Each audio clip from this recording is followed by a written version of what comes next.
Assalamualaikum warahmatullahi wabarakatuh.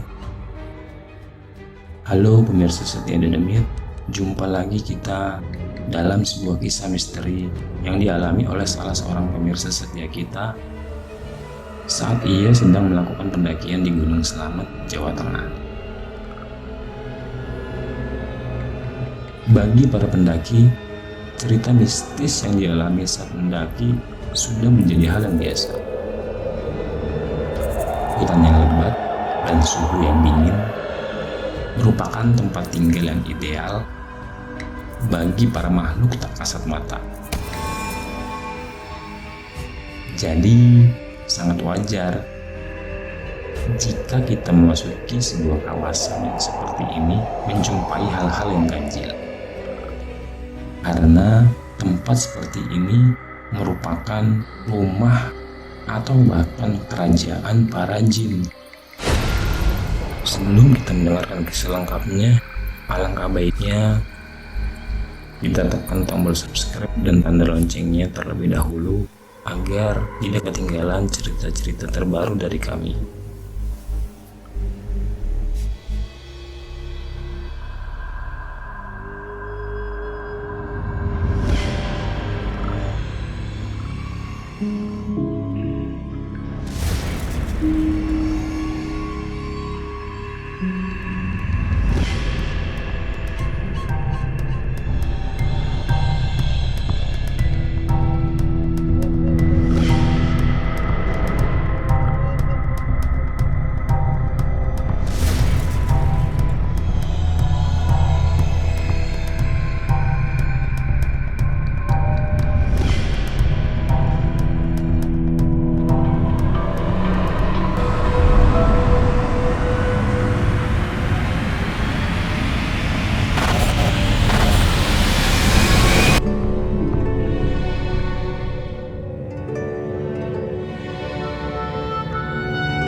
Setiap orang pasti memiliki hobi yang berbeda-beda.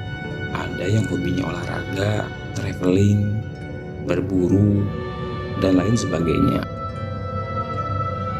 Kalau aku memiliki hobi mendaki. Mendaki gunung adalah salah satu hobi favoritku dibanding dengan hobi-hobi yang lain. Menurutku, mendaki gunung itu seperti candu, karena di saat mendaki banyak hal yang bisa aku dapatkan. Mulai dari sahabat baru, ketenangan jiwa, dan pastinya adalah pemandangan alam yang sangat luar biasa indahnya. Aku merasakan jatuh cinta kepada alam, khususnya gunung, di saat masih duduk di bangku SMA. Yang pada awalnya hanya ikut-ikutan teman saja. Waktu itu aku melihat anak-anak gunung itu keren-keren, apalagi saat melihat mereka mengenakan kostum rimba dan tas kerilnya. Wih, keren banget deh.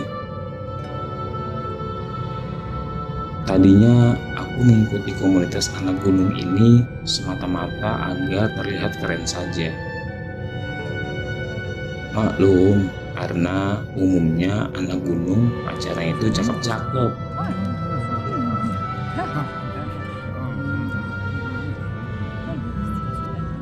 Selain memiliki niat dan semangat, mendaki gunung juga harus memiliki fisik yang kuat dan peralatan yang lengkap tentunya.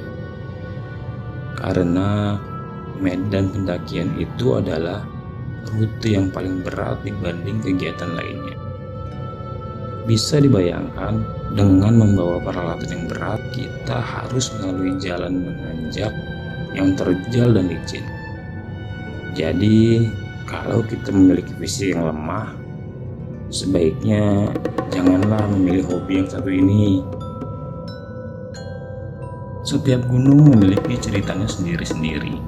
banyak sekali kisah atau cerita-cerita seputar dunia pendakian.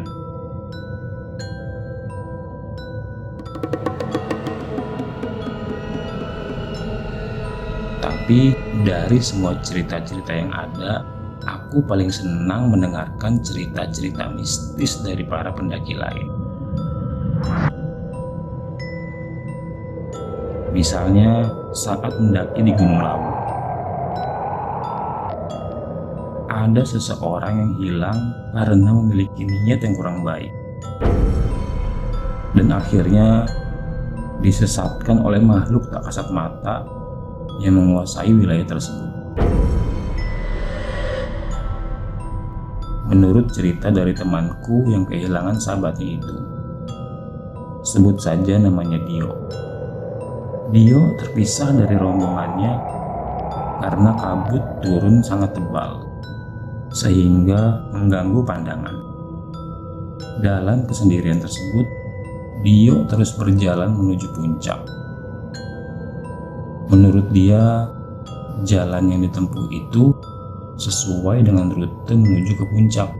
Tapi setelah sekian lama berjalan, ternyata dia kembali lagi ke titik yang sama saat dia memulai perjalanannya.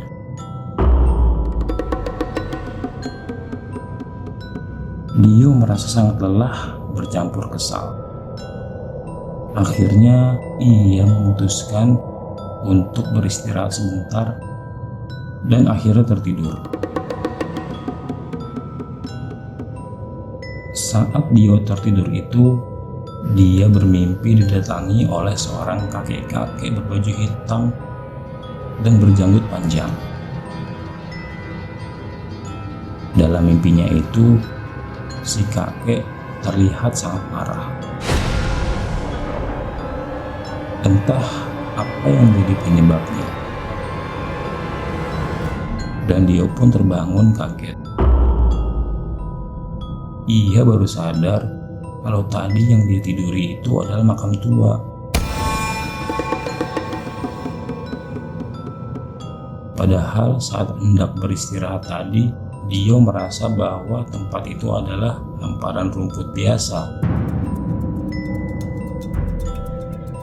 Ada lagi cerita saat aku mendaki di Gunung Sindoro. Saat itu kami cuma membawa peralatan mendaki seadanya, tidak membawa kompor, tenda, makanan cuma bawa mie instan dan roti. Dan yang paling sialan lagi adalah dari awal mendaki sampai tiba di puncak, hujan turun tidak berhenti.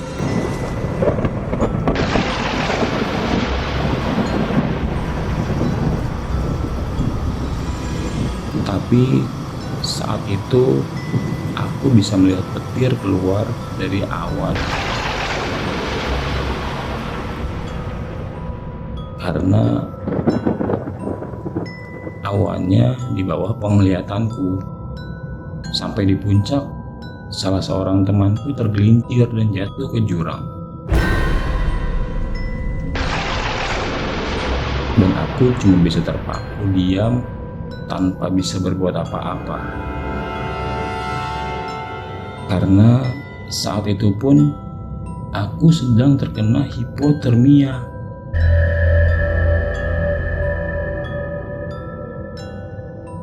Setiap pendaki pasti pernah mengalami kejadian-kejadian unik ataupun horor. Nah, kali ini aku akan menceritakan sebuah pengalaman mistis yang aku alami sendiri saat mendaki Gunung Slamet di Jawa Tengah.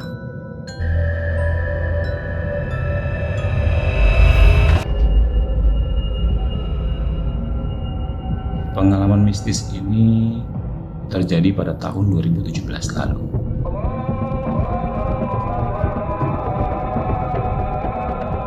Waktu itu masih dalam suasana Hari Raya Idul Fitri. Lebaran kelima lebih tepatnya. Aku Aku dan ketiga temanku berangkat dari Gerobogan sekitar jam 8 malam.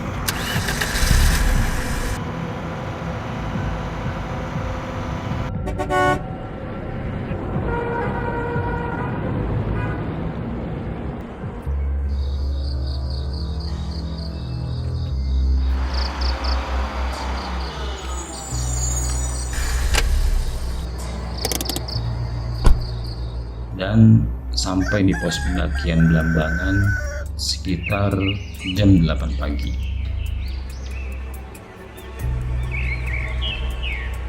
Aku dan temanku memilih jalur pendakian Blambangan karena sudah tersohor dan banyak artikel-artikel yang menyarankan kalau mau mendaki Gunung Slamet itu lebih aman lewat pos pendakian Blambangan.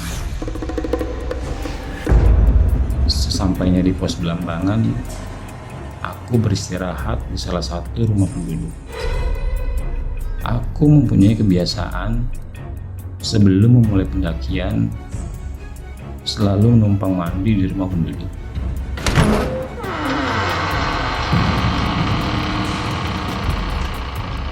Sebelum mandi, aku selalu gosok gigi terlebih dahulu.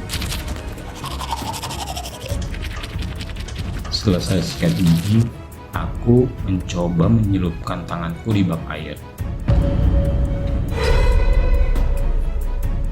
Airnya dingin banget, dan saking dinginnya, aku pun mengurungkan niatku untuk mandi dan memakai bajuku kembali. Kembali dari kamar mandi, ternyata temanku sudah pesan nasi goreng dan teh hangat.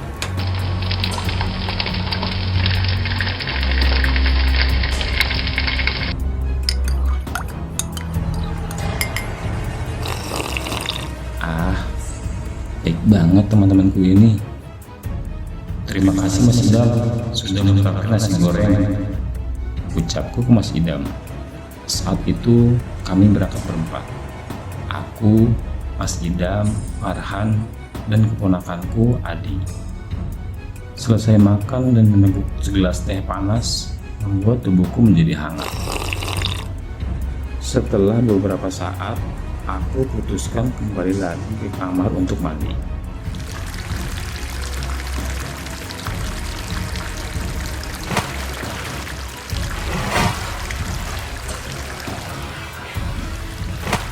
Mandi sebelum mendaki adalah cara untuk menyesuaikan suhu tubuhku dengan lingkungan sekitar.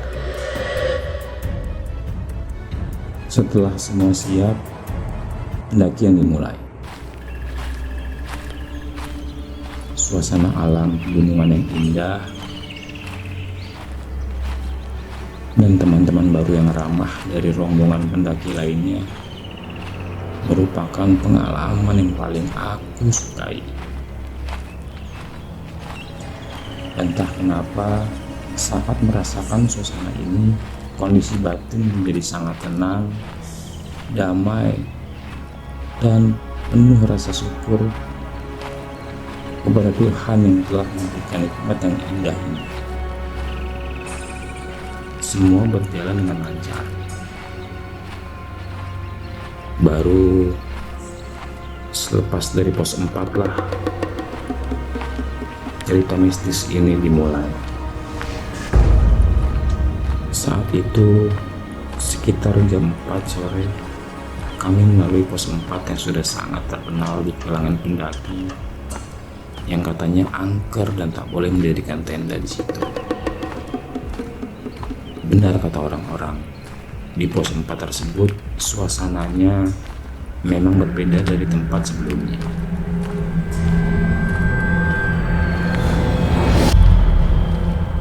Di situ ada 2 pohon besar yang berdiri berjajar yang menurut cerita orang-orang katanya jalur menuju alam lain.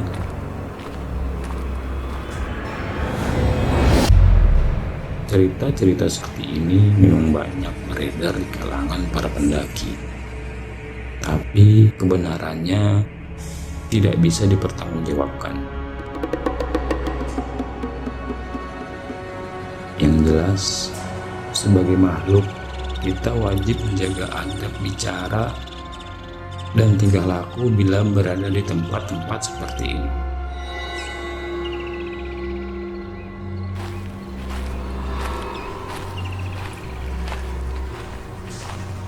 Selepas melewati pos 4, keadaan menjadi aneh. Karena cuma ada aku dan keponakanku yang berjalan. Tidak melihat Mas Idam dan Farhan ataupun pendaki yang lainnya yang tadi kamu temui di bawah. Tadi sih ramai, tapi kenapa jadi sepi banget sekarang ya?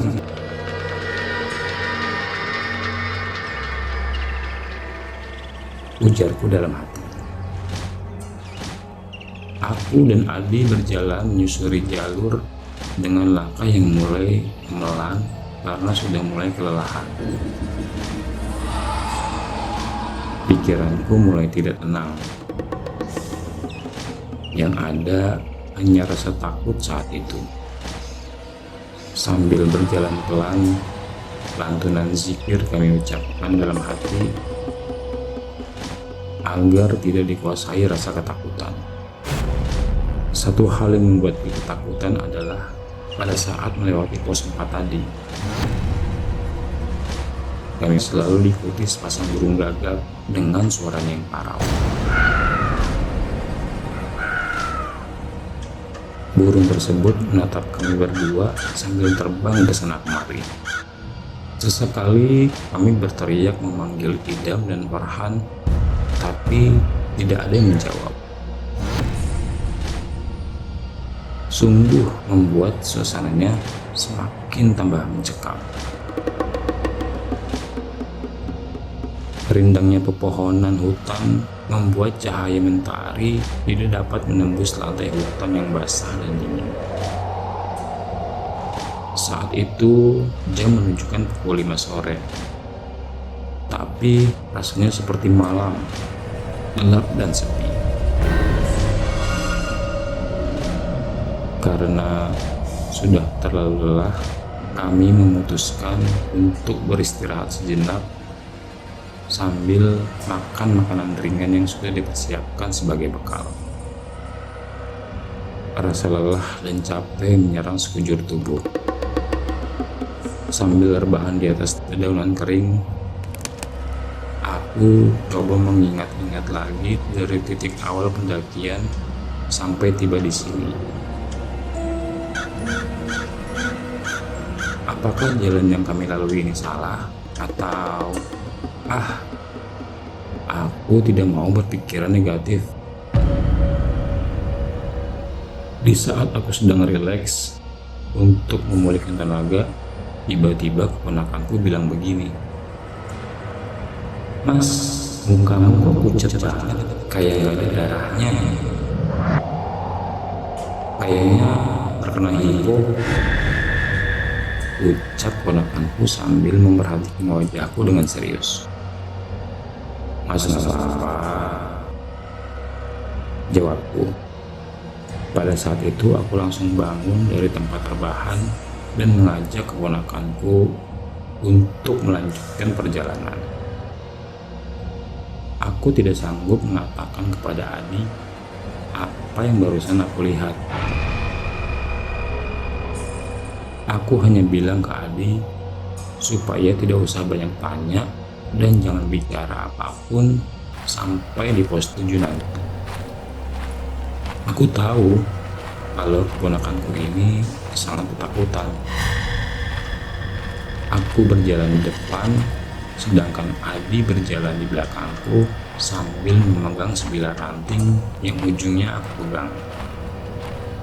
Maksudnya supaya kami tidak berpisah satu sama lain. Saat berjalan, aku merasa langkah ini sangat berat.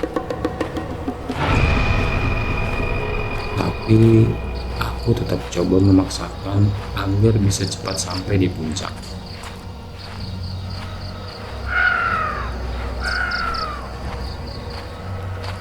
suara burung gagak yang parau tadi masih terdengar mengikuti.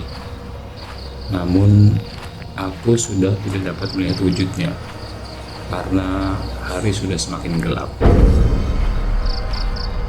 Rasa merinding menyelimuti tubuh ini saat burung itu berbunyi.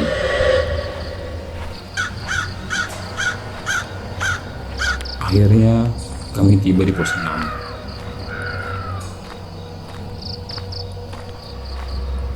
Adi berkata kepadaku untuk minta waktu sejenak supaya beristirahat.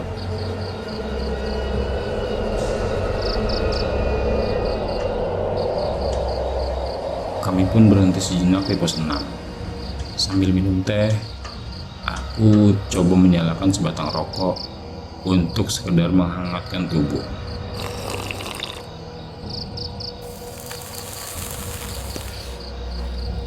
Dari kejauhan terdengar suara langkah orang-orang berjalan,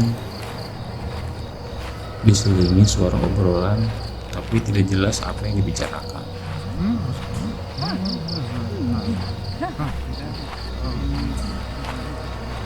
Aku mulai sedikit tenang mendengar langkah kaki yang menurutku adalah suara rombongan pendaki lain. Tapi semakin lama, suara itu bukannya semakin jelas,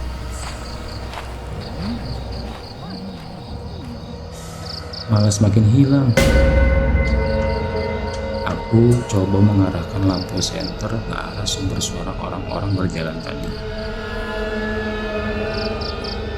Tapi aku tidak melihat apa-apa. Seketika, bulu kudukku kembali berdiri. Aku segera mengajak Adi untuk melanjutkan perjalanan.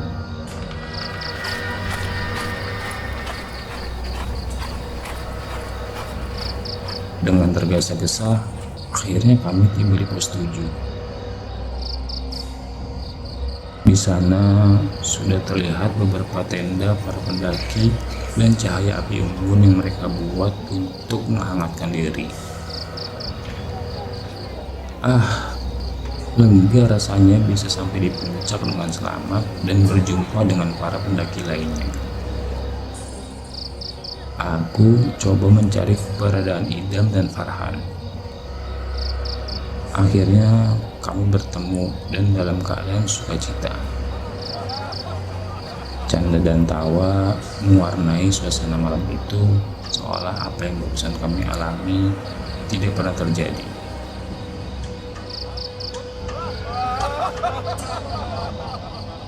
Kami sengaja tidak membahas peristiwa yang baru saja dialami karena takut kalau di sini terjadi hal-hal yang tidak diinginkan.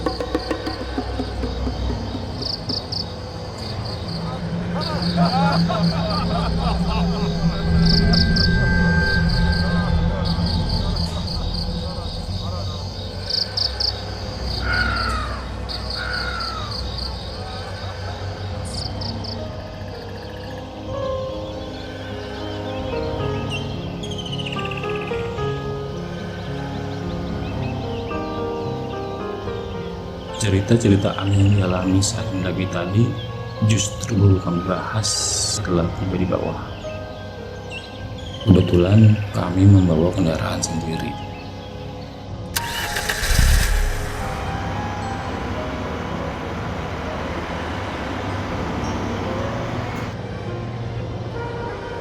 Saat di dalam mobil menuju pulang ke Jakarta itulah Adi mulai bercerita bahwa di pos 5 saat sedang istirahat, ia bertanya kepada aku.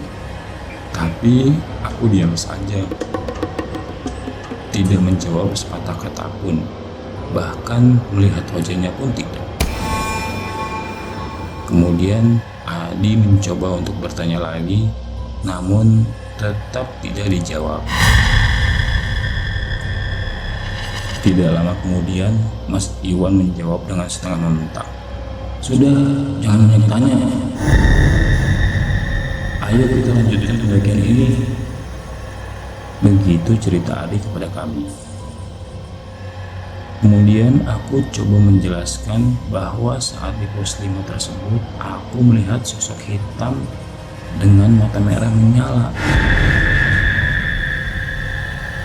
Karena sosok hitam besar itulah aku mengajak Adi bergegas melanjutkan pendakian. Kemudian Adi pun spontan menjawab, "Loh, aku juga melihat sosok hitam dengan mata merah menyala di belakang Mas Iwan," katanya Adi sambil mengernyitkan dahinya. Suasana di dalam mobil seketika hening.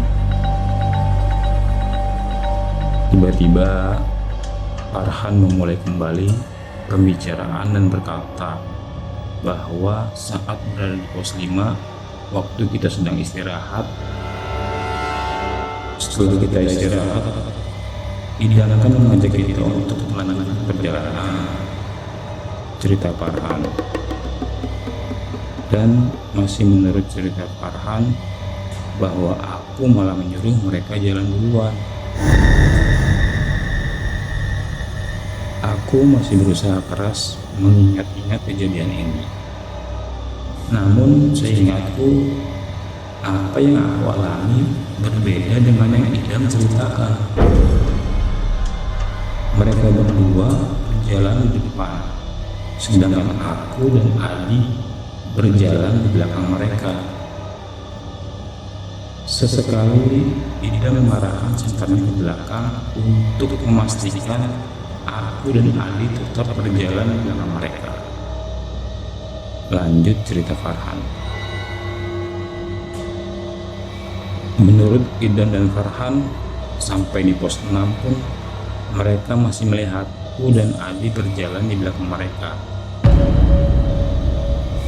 Satu hal yang baru Idam dan Farhan sadari bahwa mereka berdua tidak mendengar suara langkah kaki layaknya orang berjalan. Padahal sepanjang jalur pendakian ini banyak ranting dan dedaunan kering berserakan yang apabila dilewati pasti mengeluarkan suara. Mereka baru menyadarinya setelah pembicaraan di dalam mobil ini. Idam dan Farhan saling berpandangan. Jadi, siapa yang kita lihat selama perjalanan dari pos 4 sampai pos 6?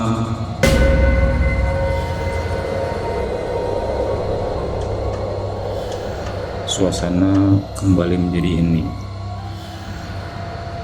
Sedangkan menurut Adi, ia tidak melihat satu orang pun di sekitar kami. Yang ada cuma suara dedaunan yang tertiup angin dan suara burung gagak yang mengikuti sejak dari pos 4. Dan itu pun hanya terdengar suaranya saja karena suasananya cukup gelap.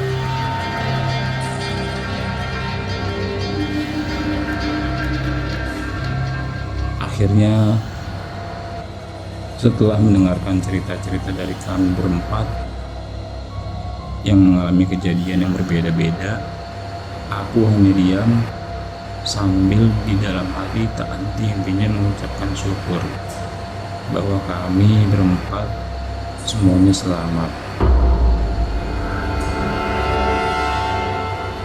Kisah-kisah seperti ini kerap kali dialami oleh para pendaki gunung. Seringkali kita mendengar ada pendaki yang hilang, ada yang bisa ditemukan lagi, dan ada juga yang ditemukan tapi sudah dalam keadaan meninggal. Bahkan banyak juga yang hilang dan tidak pernah ditemukan lagi, baik dalam keadaan hidup ataupun meninggal.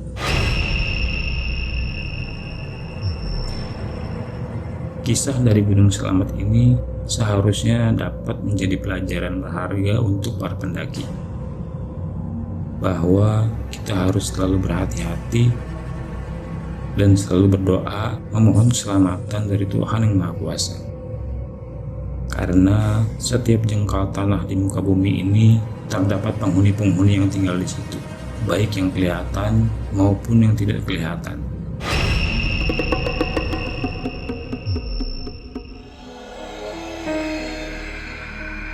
Demikianlah kisah tentang pengalaman misteri saat mendaki Gunung Selamet. Jangan lupa ikuti terus channel ini untuk mendapatkan kisah-kisah misteri yang lebih seru dan tentunya lebih menyeramkan.